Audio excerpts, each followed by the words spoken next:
HTML, CSS, JS, React, then Node, Express and MongoDB. So these are the things which we are going to cover. सबसे पहले हम start करेंगे HTML से. अब HTML करके क्या कर सकते हो तुम?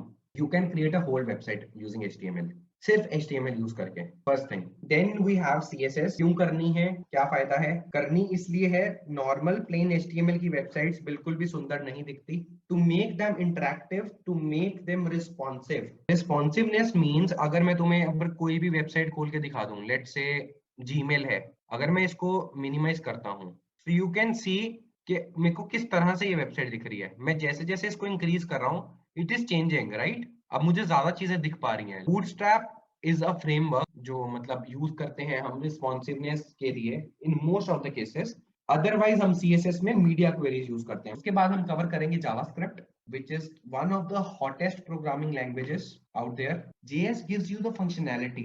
मैं अगर नोटपैड की बात करूं, लेट्स से ये नोटपैड एक वेबसाइट है, ये इसकी नेविगेशन बार है, ये इसके कुछ फीचर्स हैं. Now minimize is not a button, minimize is a feature. Browser भी प्रोवाइड करता है, बट मैंने कहा मेरी वेबसाइट के अंदर भी ये चीज प्रोवाइडेड है कि तुम स्क्रीन मिनिमाइज कर सकते हो, तुम वेबसाइट क्लोज कर सकते हो. Every functionality on a website is created using JavaScript. CSS के साथ भी कर सकते हो कुछ लेवल तक, but it's very difficult and not at all maintainable. JavaScript बहुत इंपॉर्टेंट है. उसके बाद बात करते हैं React की. React क्या है ना, जिसे कहते हैं चेरी ऑन टॉप. React ने क्या करा ना, React ने कहा कि भाई तुम HTML, CSS और JS का इतना बड़ा बड़ा सिंटेक्स लिखते हो, फंक्शनैलिटी के लिए इतना बड़ा कोड लिखते हो, let me do that work for you.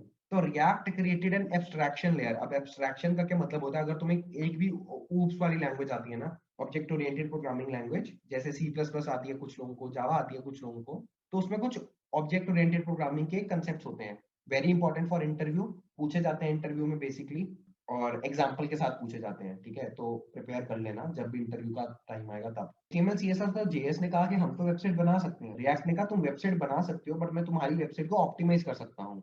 तुम कम टाइम में ज्यादा चीजें डेवलप कर सकते हो, तुम अपनी वेबसाइट की एक स्टेट मैनेज कर सकते हो. अब हम बात करते हैं बैकएंड की या Node.js की. बैकएंड का काम क्या है? फ्रंट एंड का code is visible to the user, backend का code is not visible to the user in case of a website. मान लो ये एक वेबसाइट है, ये एक मेरा पर्सनल प्रोजेक्ट है.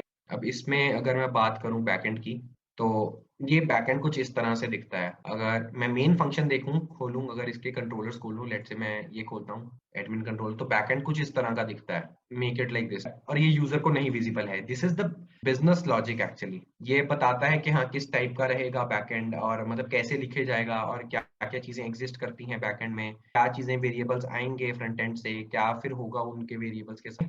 इसमें बहुत सारी और चीजें भी हैं, जैसे अगर मैं app.js देखूं, इसमें भी बहुत सारा डेटा अवेलेबल है. बट ठीक है, अभी कंफ्यूज होने की जरूरत नहीं है. तुम डर जाओगे कि अरे ये क्या आ गया एकदम से, है ना. बैकएंड इज वेरी सिंपल, जिसे मैं कह सकता हूँ. फ्रंट एंड में you need a creative side of your mind, कि तुम्हें थोड़ा क्रिएटिव होना पड़ेगा, तुम्हें कलर्स की अच्छी नॉलेज होनी चाहिए. There are a lot of things जो फ्रंट एंड वाला देखता है, there are lot of things जो बैक एंड वाला देखता है, and there comes us full stack developers जो सब कुछ. So we have node express in MongoDB. Node is a backend server side framework जो कि जावास्क्रिप्ट के रन टाइम एनवायरनमेंट के ऊपर ही बना है. अब तुम कहोगे ये रन टाइम एनवायरनमेंट कहां से आ गया? तो इसमें क्या है, node is a backend side framework, and इसमें हम क्या करते हैं, हम सर्वर वाले साइड पे कोड लिखते हैं. अब सर्वर वाली साइड का मतलब देखो, एक फॉर्म है हमारे पास, फॉर्म का एक फ्रंट एंड है जो हम दिख रहा है यूजर को. फॉर्म पे जो तुम डेटा फिल कर रहे हो वो जा रहा है एक बैकएंड पे किसी एक डेटाबेस में, या फिर नहीं भी जा रहा, नहीं भी स्टोर कर रहे हैं. We are just collecting it, we are just processing some data with the help of a form. तो इस चीज में क्या आता है, जो भी डेटा जो फ्रंट एंड से बैक एंड पे आएगा वाया अ TCP connection, transmission control protocol. अगर तुमने नेटवर्किंग का तुम्हें सब्जेक्ट लग चुका है तो TCP यहाँ यूज होता है. जो भी डेटा जाता है from front end to back end, अब उस डेटा को स्टोर करने के लिए वी नीड अ डेटाबेस. अब ऐसा क्यों नहीं है कि हम कोड में स्टोर कर लें यार. कोड जो होता है ना वो रैम में चल रहा होता है इन अ पर्टिकुलर मोमेंट. अगर ये मेरा नोटपैड चल रहा है ना, इस टाइम पे रैम यूज कर रहा है. It also has access to, अब रैम में दो तरह की मेमोरी इंटरनल होती है, स्टैक मेमोरी और हीप मेमोरी. अब होता क्या है ना, अगर मान लो मेरा सर्वर चल रहा है, मैं एक काम करता हूँ, अगर लेट से मेरे पास ये डेटा है, मैंने इसको बंद कर दिया, it gives me a warning, do you want to save. अगर मान लो मैं गलती से डोंट सेव कर देता हूँ, मैं वापस नोटपैड खोला, डेटा गया, कहाँ गया वो data? Do I have it? No.